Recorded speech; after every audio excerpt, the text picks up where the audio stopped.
Hey guys, what's up? In this tutorial we're going to show you how you can invite someone in the Drawboard PDF editor as an admin to your documents and where you can find the admin invitation link for the given document. So let us get started. So this works a little bit different than inviting someone as a collaborator or reader only.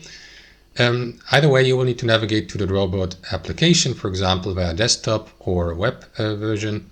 Log into your account and select all files here on the left-hand side. And then guys, what you want to do is select the given file, right-click, not right-click into it, but click into Share with Others here, or click into that button here under Shared, so one of these.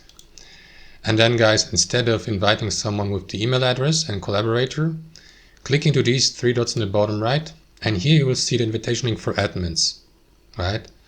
So you may click into copy link here, and the link will be generated and saved into your clipboard so that you may invite someone to the given document as an admin and that way grant him or her admin rights. That's it. Thanks for watching and have a fantastic day.